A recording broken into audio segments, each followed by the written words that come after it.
আপার মতন জাপাকেও দিল্লি পাঠাতে হবে।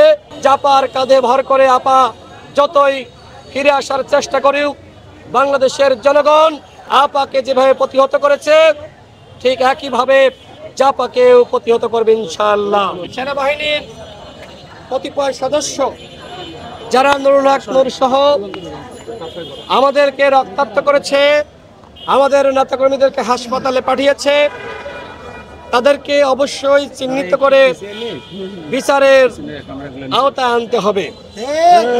জাতীয় পার্টি এবং 14 দলকে নিষিদ্ধ করতে হবে। যেহেতু আওয়ামী লীগ যে ধরনের অপরাধ করেছে, জাতীয় পার্টি একই ধরনের অপরাধ করেছে। জাতীয় পার্টিকে ব্যবহার করে এই বাংলাদেশের গণতন্ত্রকে, এই বাংলাদেশের গণতান্ত্রিক ধারাকে নষ্ট করা হয়েছে, তত্ত্বাবধায়ক সরকার ব্যবস্থা বিনষ্ট করা হয়েছে। সুতরাং আওয়ামী লীগকে যেমনিভাবে নিষিদ্ধ করা হয়েছে, জাতীয় পার্টি এবং 14 দলকে একইভাবে তাদের সাংগঠনিক কার্যক্রম নিষিদ্ধ করতে হবে। জাপার কাঁধে ভর করে আপা যতই ফিরে আসার চেষ্টা করুক, বাংলাদেশের জনগণ আপাকে যেভাবে প্রতিহত করেছে ঠিক একইভাবে জাপাকেও প্রতিহত করবে ইনশাআল্লাহ।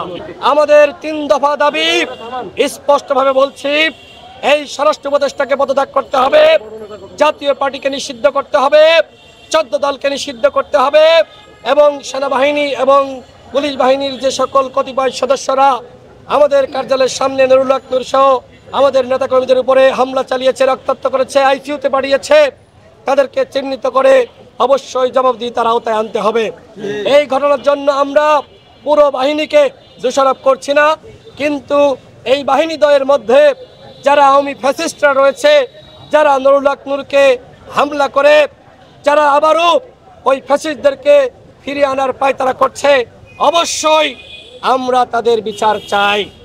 আমরা মনে করি এই ঘটনার বিচার না হলে আগামীকাল আপনার উপর, আমার উপর, আমাদের উপরে সম্মিলিতভাবে আক্রমণ হবে এবং এই আপা কিন্তু দিল্লি থেকে বাংলাদেশে ফিরে আসবে। সুতরাং আপার মতন জাপাকেও দিল্লি পাঠাতে হবে।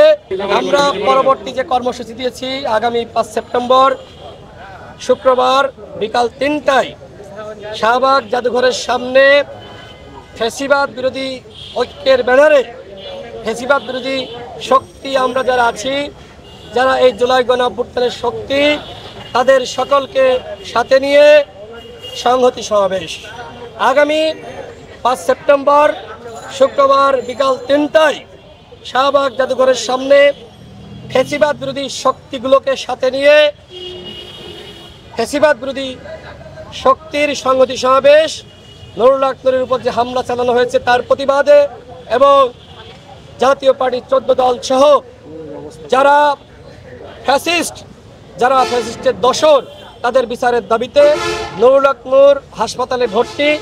তার অবস্থা যদি ভালো হতো তাহলে সরকারের পক্ষ থেকে বিদেশে পাঠানোর সিদ্ধান্ত গ্রহণ করতো না। নুরুল হক নূর এখনো পর্যন্ত অসুস্থ, তিনি আক্রান্ত, তার 2 চোখের নিচে আঘাত, তার নাক ফেটে গিয়েছে।